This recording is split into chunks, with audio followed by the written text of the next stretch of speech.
Railway AC பட்டிகளில் நூதன திருட்டு 4 ஆண்டுகளில் 1.27 கோடி பெட்ஷீட் துண்டுகள் மாயம்.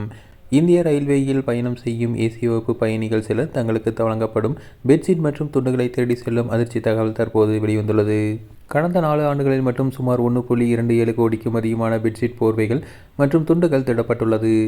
இது தகவல் அறியும் உரிமை சட்டத்தின் பெறப்பட்ட புள்ளிவிவரங்களின் அடிப்படையில் தெரிவித்துள்ளது. இந்திய ரயில்வே நெட்வொர்க்கில் தினமும் இரவில் சுமார் 8 லட்சம் ஏசி வகுப்பு பயணிகள் பயணிக்கின்றனர். இவர்களது பயண சீட்டு கட்டணத்திலேயே 2 பெட்ஷீட்டுகள், ஒரு போர்வை, ஒரு தலையணை உறை மற்றும் துடைக்கும் துண்டு ஆகியவை அடங்கிய படுக்கை விரிப்புகள் சேவைகள் வழங்கப்படுகிறது. ஆனால் இந்த சேவையை பயன்படுத்தும் பயணிகள் சரியாக 1000 பயணிகளில் ஒருவர் தங்களுக்கு வழங்கப்படும் துணி வகைகள் ஏதேனும் ஒன்றை திருடி செல்வது புலனாய்வு ஒன்றில் தெரியவந்துள்ளது.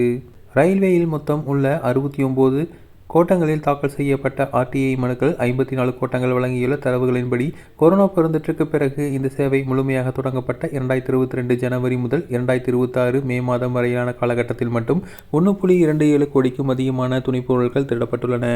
மேலும் 2022ஆம் ஆண்டோடு ஒப்பிடும்போது 2025ஆம் இந்த திருட்டு சம்பவங்கள் 56% அதிகரித்துள்ளது.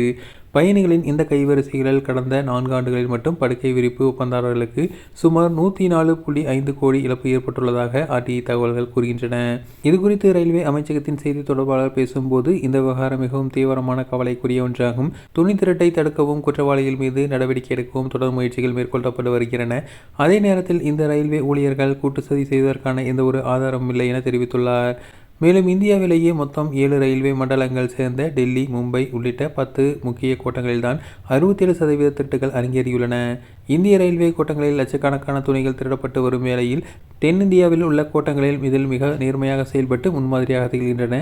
தெற்கு ரயில்வேயின் கீழ் வரும் திருச்சி மற்றும் பாலக்காடு ஆகிய 2 கோட்டங்களில் ஒரு துணி கூட திருடப்படவில்லை என்ற விவரமும் தெரியவந்துள்ளது.